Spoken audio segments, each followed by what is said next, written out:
ഈശോ മിശിഹായ്ക്ക് സ്തുതിയായിരിക്കട്ടെ. ഞാൻ മാണിപ്പറമ്പിലച്ചൻ. പഴയ നിയമ വചനധ്യാനം ക്ലാസ് 45. നമ്മുടെ കർത്താവ് ഈശോ മിശിഹ മരിച്ചവരിൽ നിന്ന് ഉത്ഥാനം ചെയ്തിട്ട് കൃത്യം 2000 വർഷം തികയുകയാണ് 2033 ഏപ്രിൽ 5-ാം തീയതി. ആ മഹാജൂബിലിക്ക് ഒരുക്കമായിട്ട് നമ്മൾ തിങ്കളാഴ്ച ദിവസങ്ങളിൽ പഴയ നിയമത്തിൻ്റെ ഒരു ധ്യാനം തുടങ്ങിയിരുന്നു. 45 ദിവസം നമ്മൾ പിന്നിടുമ്പോൾ നമ്മൾ ഉൽപ്പത്തി പുസ്തകത്തിലെ ആദ്യത്തെ 3 അധ്യായങ്ങൾ അതിൻ്റെ ചെറിയൊരു വ്യാഖ്യാനം പൂർത്തിയാക്കി. 4-ാമത്തെ അധ്യായം തൊട്ട് കായന്റെയും ഹാബലിന്റെയും കഥ അതിലേക്ക് പ്രവേശിക്കുന്നതിന് മുൻപ് ഈ 3 അധ്യായങ്ങളുടെ ഒരു രത്നചുരുക്കം അല്ലെങ്കിൽ പ്രധാനപ്പെട്ട ചോദ്യത്തിന് ഉത്തരം ഒരു ഉപസംഹാരമായി നൽകാം എന്ന് കരുതുകയാണ്. ക്രിസ്മസ്, നമ്മുടെ കർത്താവിൻ്റെ ജന്മദിനം, അതിൻ്റെ മഹാജൂബിലിയാണ് കഴിഞ്ഞ വർഷം പൂർത്തിയായത്. 2025 വർഷങ്ങൾ പൂർത്തിയായത്. ക്രിസ്മസ് ആഘോഷിച്ച് അതിൻ്റെ ആലസ്യത്തിൽ നിന്നും വിട്ടുണരുന്നതിന് മുൻപേ സുനാമി തിരമാലകൾ നമ്മുടെ തീരങ്ങളിൽ ആഞ്ഞടിച്ചു. വീടും കുടിലും കുടുംബവും ഉറ്റവരെയും എല്ലാം കടലെടുത്തു. അങ്ങനെ എന്തു ചെയ്യണമെന്ന് പകച്ചു നിൽക്കുന്ന അവരുടെ അടുത്തേക്ക് തിരുവനന്തപുരം ലത്തീൻ അതിരൂപതയുടെ മെത്രാപ്പൊലീത്ത സൂസൈപാക്യം പിതാവ് ചെന്നു. കരഞ്ഞ് കലങ്ങിയ കണ്ണുകളുമായിട്ടുള്ള അവരുടെ മുമ്പിൽ പിതാവ് നിന്നു. അവരിൽ ചിലര് പിതാവിനോട് ചോദിച്ചു, പിതാവിൻ്റെ ദൈവം എവിടെ? പിതാവിൻ്റെ ദൈവം എവിടെ? നമ്മൾ മിക്കപ്പോഴും ചില സന്ദർഭങ്ങളിലെങ്കിലും ചോദിച്ചു പോകുന്ന ഒരു ചോദ്യമാണിത്. അച്ഛൻ്റെ ദൈവം എവിടെ? അതിന് ഞാൻ ഉത്തരം നൽകാം. അതിനു മുമ്പ് ഈ ചോദ്യം ഞാൻ ഇത് അവതരിപ്പിച്ചത് ഇന്നത്തെ ഉപസംഹാരത്തിന് ഒരു ആമുഖമായിട്ടാണ്.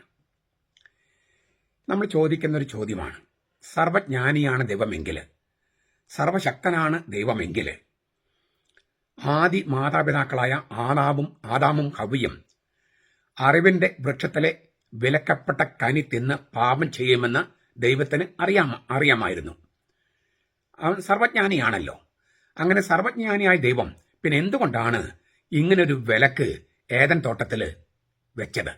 എന്തിനാണ് അറിവിന്റെ വൃക്ഷം സ്ഥാപിച്ചത്? പാപത്തെ മാറ്റി നിർത്താനായി ആ അറിവിന്റെ വൃക്ഷം സൃഷ്ടിക്കാതിരിക്കല്ലേ ചെയ്യേണ്ടിയിരുന്നത്? അതല്ലേ ദൈവം നന്മയാണെങ്കിൽ, ദൈവം സർവജ്ഞാനിയാണെങ്കിൽ, ദൈവം സർവശക്തനാണെങ്കിൽ ചെയ്യേണ്ടിയിരുന്നത്?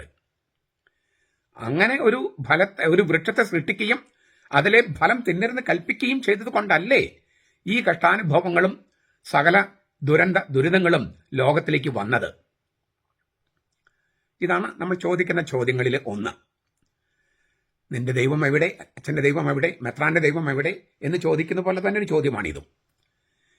ഏദൻ തോട്ടത്തിൽ 2 വൃക്ഷങ്ങൾ, ഒന്ന് നല്ലതും ഒന്ന് ചീത്തയും എന്നാണ് പലരുടെയും വിചാരം. ദൈവം ഒരു ജീവന്റെ വൃക്ഷം നല്ലതായിട്ടും അറിവിന്റെ വൃക്ഷം മോശമായിട്ടും സൃഷ്ടിച്ചുവെന്നാണ്. അങ്ങനെയല്ല. നന്മത്തിന്മകളെക്കുറിച്ചുള്ള അറിവിന്റെ വൃക്ഷം അതിൽ തന്നെ ചീത്തയായിരുന്നില്ല. അത് ശപിക്കപ്പെട്ട വൃക്ഷമായിരുന്നില്ല. വിഷമുള്ളതായിരുന്നില്ല അതിന്റെ കനി.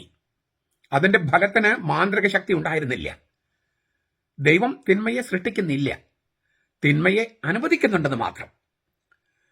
പെട്ടെന്ന് വചനമറിയുന്ന ആളുകൾ ചിലപ്പോൾ തിരിച്ചു ചോദിക്കും, അങ്ങനെയല്ലല്ലോ അച്ചോ ബൈബിളിൽ പറയുന്നത്. യെശയ്യായുടെ പുസ്തകം 45:7 ഞാൻ നന്മയെ സൃഷ്ടിക്കുന്നു, ഞാൻ തിന്മയെ സൃഷ്ടിക്കുന്നു എന്ന് ദൈവമായ കർത്താവ് പറയുന്നുണ്ടല്ലോ. പാപത്തിന്റെ സ്രഷ്ടാവ് ദൈവമാണ് എന്ന് ഒരു ധ്വനി അവിടെ ഇല്ലേ? അവിടെ ഉപയോഗിച്ചിരിക്കുന്ന ഹീബ്രു വാക്ക് റാ ആ എന്നാണ്. റാ ആ. അതിന് ധാർമ്മിക തിന്മയെന്ന് മാത്രമല്ല അർത്ഥം. നമ്മൾ ദുരന്തം, ആപത്ത്, ന്യായവിധി എന്നൊക്കെ വിളിക്കുന്ന ആ അർത്ഥമുണ്ട്. രാജ്യങ്ങളെ ഉയർത്തുന്നതും തകർക്കുന്നതും ദൈവമാണ് തിന്മയുടെ കാരണമെന്നല്ല അതിനർത്ഥം. പ്രത്യുത ദൈവത്തിന്റെ നിയന്ത്രണത്തിന് വെളിയിലല്ല യാതൊന്നും എന്നാണ്. ദൈവത്തിന്റെ നിയന്ത്രണത്തിന് വെളിയിലല്ല ഒന്നും. തിന്മയെ സൃഷ്ടിച്ച് ദൈവമാണ് എന്ന് പ്രവാചകനിലൂടെ പറയുമ്പോൾ ഉദ്ദേശിക്കുന്നത് ഇതാണ്: അച്ചടക്കവും അനുസരണവും പഠിപ്പിക്കാൻ പ്രകൃതി ദുരന്തങ്ങളും ന്യായവിധികളും ദൈവം നടപ്പാക്കുന്നുവെന്നാണ്. അനുസരണവും അച്ചടക്കവും മനുഷ്യരെ പഠിപ്പിക്കാൻ പ്രകൃതി ദുരന്തങ്ങൾ, അതാണ് ഞാൻ നേരത്തെ പറഞ്ഞത്. റാ എന്ന വാക്കിന് പ്രകൃതി ദുരന്തം, അത്യാപത്ത് എന്നർത്ഥമുണ്ട്. ന്യായവിധി എന്നും അർത്ഥമുണ്ട്. അപ്പോൾ ദൈവം പ്രപഞ്ചത്തെ ഉപയോഗിച്ച് മനുഷ്യരെ ചില കാര്യങ്ങൾ പഠിപ്പിക്കുന്നു എന്നാണ് ഞാൻ തിന്മയെ സൃഷ്ടിക്കുന്നു എന്ന് പറയുമ്പോൾ അതിന്റെ അർത്ഥം. അവിടെ തിന്മ എന്ന് പറയുന്നത് ധാർമ്മിക തിന്മയല്ല, പാപമല്ല. കൊറോണ വൈറസ് വന്നപ്പോൾ നിങ്ങളുടെ ദൈവം എവിടെയെന്ന് പലരും ചോദിക്കുകയുണ്ടായി, യുക്തിവാദികളൊക്കെ. വയനാട്ടിലെ ഉരുൾപൊട്ടൽ സംഭവിച്ചു കഴിഞ്ഞപ്പോൾ ഒരു യുക്തിവാദി എന്നോട് ചോദിച്ചു, അച്ഛന്റെ ദൈവം എവിടെ? അച്ഛന്റെ ദൈവം എവിടെ? ഈ കൊറോണ വൈറസുമായി ബന്ധപ്പെട്ട് ഞാനൊരു വീഡിയോ ചെയ്തിട്ടുണ്ട്. അത് ഉത്തരം ഇപ്പം ഞാൻ പറയാൻ പോകുന്നത് തന്നെയാണ് ഉത്തരം. ഞാൻ അദ്ദേഹത്തോട് തിരിച്ചു ചോദിച്ചു, ഞാൻ ചില ചോദ്യങ്ങൾ ചോദിക്കട്ടെ. അച്ഛന്റെ ദൈവം എവിടെ എന്നുള്ളതിന് ഉത്തരമായിട്ട് ഞാൻ ചില ചോദ്യങ്ങൾ ചോദിക്കാം. ആ ചോദ്യങ്ങൾക്കുള്ള ഉത്തരം നൽകുമ്പോൾ അച്ഛന്റെ ദൈവം എവിടെ എന്ന് ഉത്തരം കിട്ടും. ചോദിക്കു വച്ചോ. താങ്കള്, യുക്തിവാദിയോട് ഞാൻ ചോദിക്കുകയാണ്, താങ്കൾ എന്നാണ് മരിക്കുക? ആൾക്ക് ഉത്തരമില്ല. എവിടെ വെച്ചാണ് മരിക്കുക? ഉത്തരമില്ല. എങ്ങനെയാണ് മരിക്കുക താങ്കൾ? അതിന് ഉത്തരവില്ല. വണ്ടി ഇടിച്ചാണോ? വിഷം കഴിച്ചാണോ? ഉരുൾപൊട്ടലാണോ? സുനാമിയാണോ? ബോംബ് വീണാണോ? എങ്ങനെയാണ് താങ്കൾ മരിക്കുക? അതോ കാരണമൊന്നുമില്ലാതെ അങ്ങനെയും വളരെ കുഴഞ്ഞു വീണ് മരിക്കാം? കാരണമുണ്ട്, നമ്മൾ അറിയുന്നില്ല. അപ്പൊ ഇതിനൊന്നും ഉത്തരമില്ല. ജീവന്റെയും മരണത്തിന്റെയും നാഥൻ ദൈവമാണ്. നാം ഓരോരുത്തരും എപ്പോൾ, എവിടെ വെച്ച്, എങ്ങനെ മരിക്കണമെന്ന് ദൈവമാണ് തീരുമാനിക്കുന്നത്. ലോകത്ത് ആരും മരിക്കുകയില്ലെങ്കിൽ ഈ സുനാമിയിൽപ്പെട്ടവരും ഉരുൾപൊട്ടലിൽ പെട്ടുപോയവരും മാത്രമാണ് മരിക്കുന്നതെങ്കിൽ നിങ്ങൾ ചോദ്യം ശരിയാണ്. അച്ഛന്റെ ദൈവം എവിടെ? മെത്രാന്റെ ദൈവം എവിടെ? അതല്ല, എല്ലാവരും മരിക്കുമെങ്കിൽ അത് എങ്ങനെ, എപ്പോൾ, എവിടെ വെച്ച് എന്ന് തീരുമാനിക്കുന്ന ദൈവമാണെങ്കിൽ അച്ഛന്റെ ദൈവം എവിടെ? മെത്രാന്റെ ദൈവം എവിടെ? നിങ്ങളുടെ ദൈവം എവിടെ എന്ന ചോദ്യത്തിന് പ്രസക്തിയില്ല. നാം എപ്പോൾ, എങ്ങനെ, എവിടെ വെച്ച് മരിക്കണമെന്ന് നിശ്ചയിക്കുന്നത് ദൈവമാണ്. അപ്പൊ സുനാമിയിൽ പെട്ട് മരിക്കണമെന്നാണ് കുറച്ച് പേരുള്ളത്. വേറെ ചിലര് കൊറോണ വൈറസിലാണ്, വേറെ ചില ഉരുൾപൊട്ടലിലാണ്. നമ്മൾ എങ്ങനെ മരിക്കണമെന്ന് ചിലപ്പോൾ ക്യാൻസർ ആയിരിക്കാം, ചിലപ്പോൾ വേറെ വല്ല രോഗമായിരിക്കാം. അപ്പോൾ ഇത് ദൈവമാണ്, ആത്യന്തികമായിട്ട് ദൈവമാണ് നിശ്ചയിക്കുന്നത്. ചരിത്രത്തിലെയും ജീവിതത്തിലെയും സകല സാഹചര്യങ്ങളും, അത് നന്മയായി തോന്നുന്നതോ തിന്മയായി തോന്നുന്നതോ, ദൈവത്തിന്റെ അനന്ത പരിപാലനയുടെ ഭാഗമാണ്. എങ്കിലും നിഷ്കരണമായി ഊറ്റം കൊള്ളാൻ ദൈവം തിന്മയെ അനുവദിക്കാറില്ല. അത് ചെയ്യില്ല. ദൈവം ഒരു പരിധി കൽപ്പിച്ചിട്ടുണ്ട്. നിഷ്കരണമായി ഊറ്റം കൊള്ളാൻ ദൈവം ഒരു തിന്മയെയും അനുവദിക്കില്ല. അതെ, ദൈവം തിന്മ അനുവദിക്കുന്നു. തിന്മയെ സൃഷ്ടിക്കല്ല, തിന്മ അനുവദിക്കുന്നു. എന്തിനാണ് ഈ അറിവിന്റെ വൃക്ഷം സ്ഥാപിച്ചത്? അതാണ് ചോദ്യം. അറിവിന്റെ വൃക്ഷവും അതിൽ തന്നെ നല്ലതായിരുന്നു, അത് തിന്മയായിരുന്നില്ല, അതിൽ തന്നെ തിന്മയായിരുന്നില്ല. അതിനാൽ വൃക്ഷത്തിലല്ല പാപം ഇരിക്കുന്നത്, മനുഷ്യന്റെ തീരുമാനത്തിലാണ്. അതേസമയം ഈ വൃക്ഷം പ്രതിനിധാനം ചെയ്യുന്നൊരു വിശേഷപ്പെട്ട സംഗതിയുണ്ട്, ഒരു സവിശേഷതയുണ്ട് ഈ വൃക്ഷത്തിന്. വൃക്ഷം ഒരു പ്രതീകമാണെന്ന് അറിയാലോ. ഈ നന്മത്തിന്മകളെക്കുറിച്ചുള്ള അറിവിന്റെ വൃക്ഷം എന്നാണ് പറഞ്ഞത്. നന്മത്തിന്മകളെക്കുറിച്ചുള്ള അറിവിന്റെ വൃക്ഷം വേറൊരു വൃക്ഷമല്ല. ആദാമും ഹവ്വയും എന്താണ് നന്മയെന്ന് തിരിച്ചറിഞ്ഞിരുന്നു. നന്മത്തിന്മകളെക്കുറിച്ചുള്ള അറിവിന്റെ വൃക്ഷമാണ് ഈ വൃക്ഷം എന്ന് പറഞ്ഞല്ലോ. ആദാമും ഹവ്വയും നന്മയെന്തെന്ന് അറിഞ്ഞിട്ടുണ്ട്. അവർക്ക് ചുറ്റുമുള്ളതെല്ലാം നല്ലതായിരുന്നു, നന്മയായിരുന്നു. സകല ആനന്ദങ്ങളുടെയും കൃപകളുടെയും ഏദൻ തോട്ടത്തിലാണല്ലോ അവർ പാർത്തിരുന്നത്. അതുകൊണ്ട് നന്മ എന്താണെന്ന് അവർക്കറിയാം. തിന്മ നിലനിൽക്കുന്നുണ്ടെന്നും അവർക്കറിയാം, നിലനിൽക്കുന്നുണ്ടെന്ന്. വിലക്കപ്പെട്ട കനി തിന്നുന്ന ദിവസം അവർ മരിക്കുമെന്ന് ദൈവം മുന്നറിയിപ്പ് കൊടുത്തിരുന്നു, ഉൽപ്പത്തി 2:17. എന്നാൽ ആ അറിവ്, അതായത് തിന്മ നിലനിൽക്കുന്നുണ്ട് എന്ന അറിവ്, അതൊരു ബുദ്ധിപരമായ ജ്ഞാനമാണ്, ബൗദ്ധിക ജ്ഞാനം എന്ന് പറയും. തിന്മയെ അവർ അനുഭവത്തിലൂടെ അറിഞ്ഞിട്ടില്ല, ഉണ്ടെന്നറിയാം. ആ തീയിൽ തൊട്ടാൽ പൊള്ളും എന്ന് ബുദ്ധിപരമായ അറിവുണ്ട്. തൊട്ടു നോക്കുമ്പോൾ അനുഭവത്തിലൂടെ ജ്ഞാനം വരും. അപ്പൊ ഈ ബുദ്ധിപരമായ അറിവും അനുഭവജ്ഞാനത്തിലുള്ള അറിവും രണ്ടും വ്യത്യാസമുണ്ട്. തിന്മ നിലനിൽക്കുന്നുണ്ട് എന്ന് ദൈവം പറഞ്ഞിട്ടുണ്ട്, തിന്മയുണ്ട്, തിന്മ അനുവദിച്ചിട്ടുണ്ട് ദൈവം. പക്ഷെ അത് ബുദ്ധിപരമായ അറിവാണ് ആദാമിനും ഹവ്വയ്ക്കും. അനുഭവത്തിലുള്ള ഇത് വന്നിട്ടില്ല. സർവജ്ഞാനിയായ ദൈവത്തിന് പാപം ചെയ്യാതെ തന്നെ പാപം എന്തെന്ന് അറിയാമായിരുന്നു. അതാണ് സർവജ്ഞാനം എന്ന് പറയുന്നത്. അവന് അനുഭവജ്ഞാനം വേണ്ട. അത് സർവജ്ഞാനത്തിന്റെ, ദൈവത്തിന്റെ സവിശേഷതയാണ്.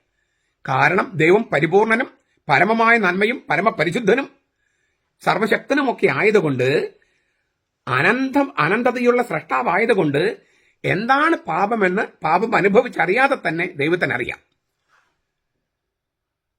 പക്ഷെ ആദാമും ഹവ്വയും സൃഷ്ടിയാണ്, പരിമിതികൾ ഉള്ളവരാണ്.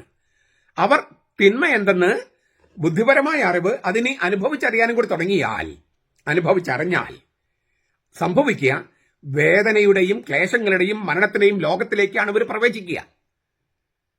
അനുഭവത്തിലൂടെ തിന്മ എന്തെന്നറിഞ്ഞാൽ അവർ മറ്റൊരു ലോകത്തേക്ക് പ്രവേശിക്കും. വേദനയുടെയും ക്ലേശങ്ങളുടെയും കഷ്ടാനുഭവങ്ങളുടെയും സഹനത്തിന്റെയും മരണത്തിന്റെയും ശൂന്യതയുടെയും ഒരു ലോകത്തേക്ക് പ്രവേശിക്കും.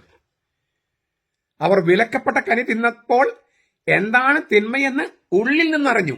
ഉള്ളിൽ നിന്ന് അവരും അവരോടൊപ്പം മനുഷ്യവംശം മുഴുവനും മലീമസമാവുകയായിരുന്നു.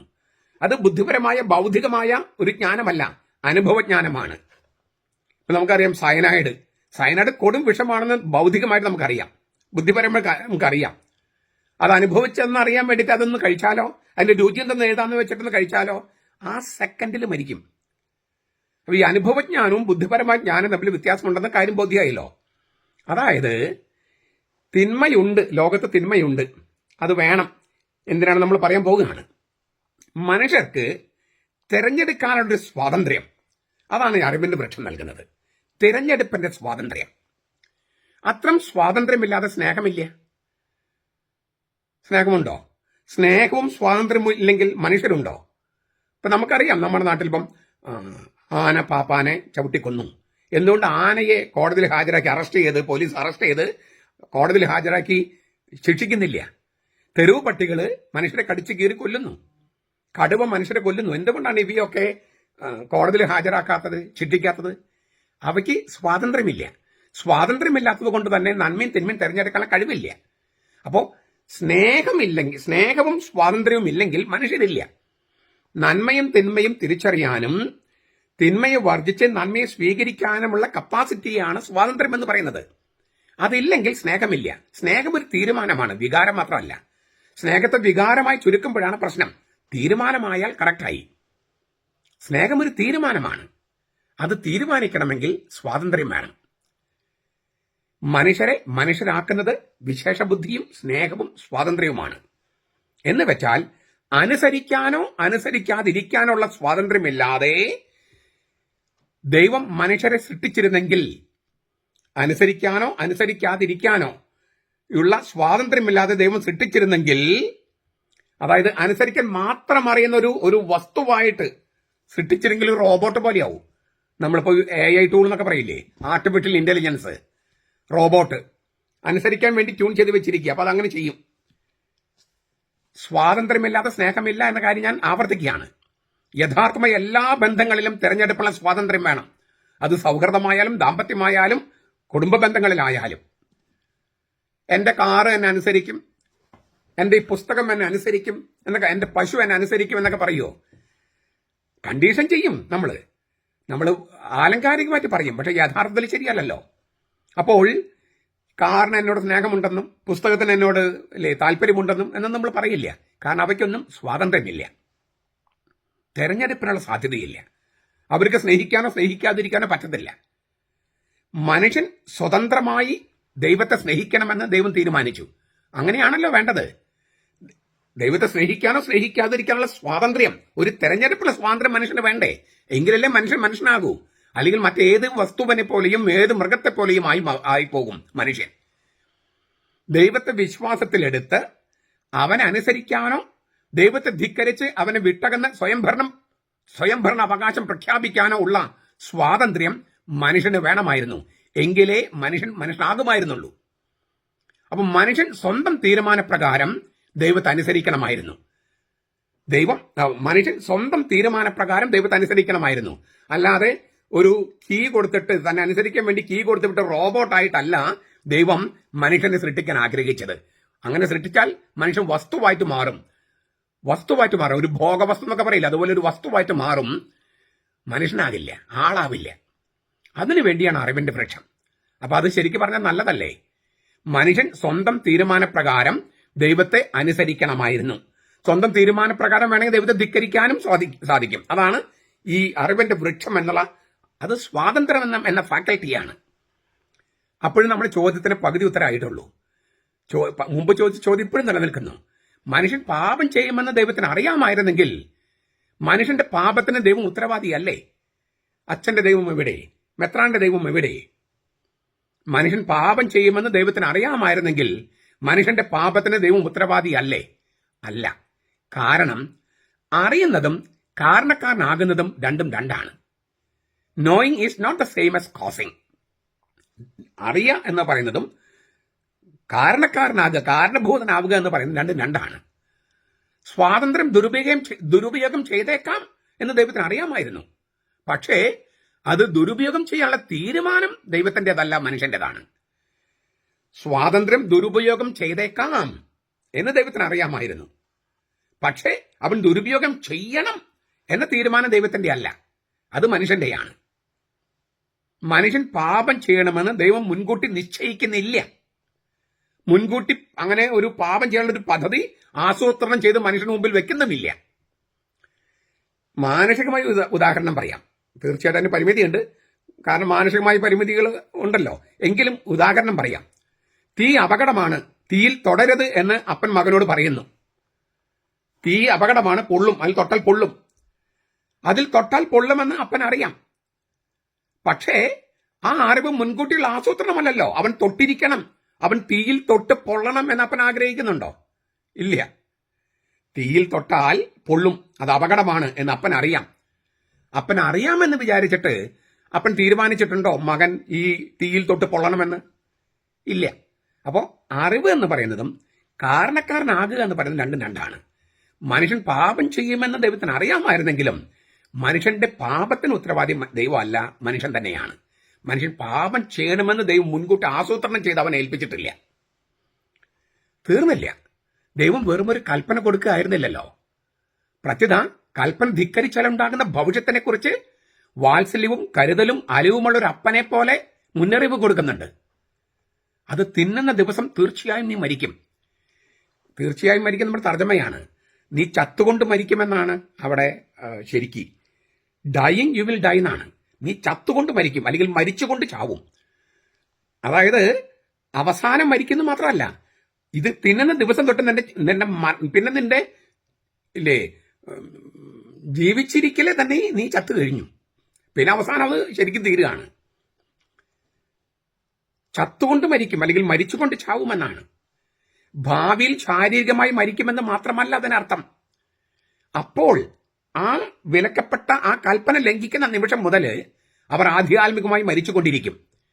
ദൈവത്തിൽ വിച്ഛേദിക്കപ്പെടുക, അസ്തിത്വ ശൂന്യതയുണ്ടാവുക, എന്തിനു ജീവിക്കുന്നെന്നറിയാതെ ലക്ഷ്യബോധമില്ലാതെ ജീവിക്കേണ്ടി വരിക. ഇവയാണ് ആധ്യാത്മിക മരണം എന്ന് പറയണേ. നമ്മളെല്ലാവരും ബാധിക്കുന്ന ഒരു പ്രശ്നമല്ലേ ഈ ശൂന്യത, അസ്തിത്വ എന്താ പറയുക, അസ്തിത്വ ദുഃഖം. എന്തിനാണ് ഇല്ലേ, എന്തിനാണ് ജീവിക്കുന്നത്? മക്കളെ നോക്കാനില്ല, ഭർത്താവ് നോക്കാനില്ല, ഭാര്യ നോക്കാനില്ല. എന്തിനാണ് ജീവിക്കുന്നത്?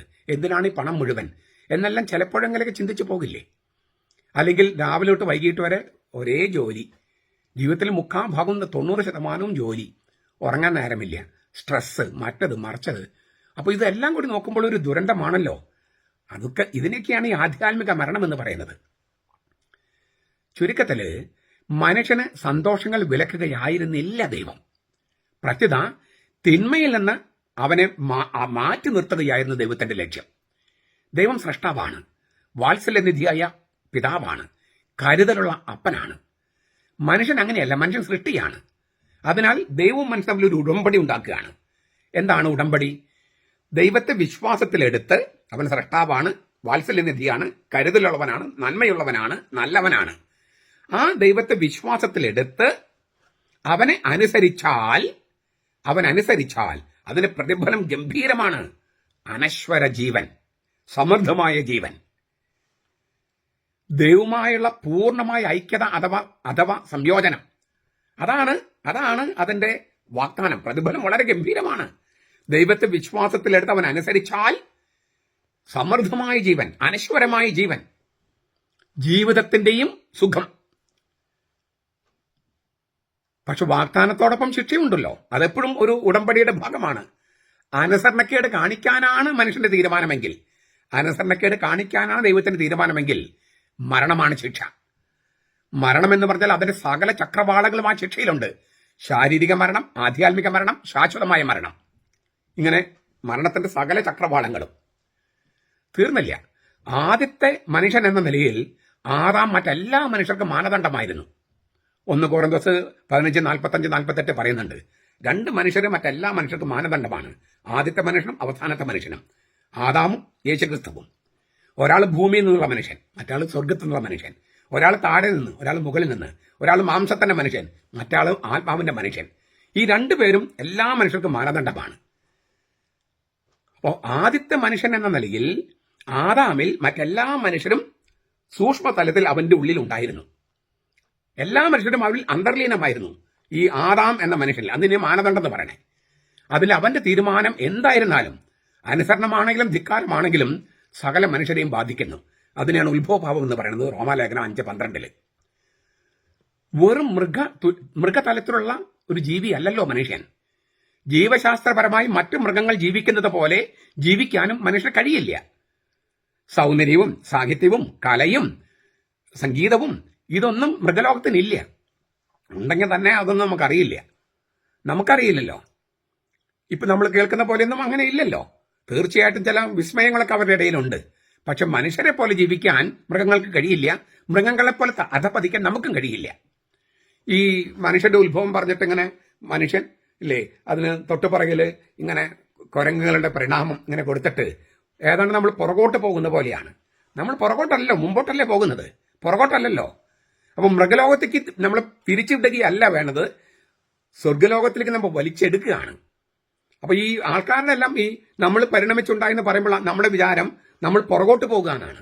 നമ്മൾ പുറകോട്ട് പോകാൻ പറ്റത്തില്ല, നമുക്ക് മുമ്പോട്ട് പോകാനേ പറ്റത്തുള്ളൂ.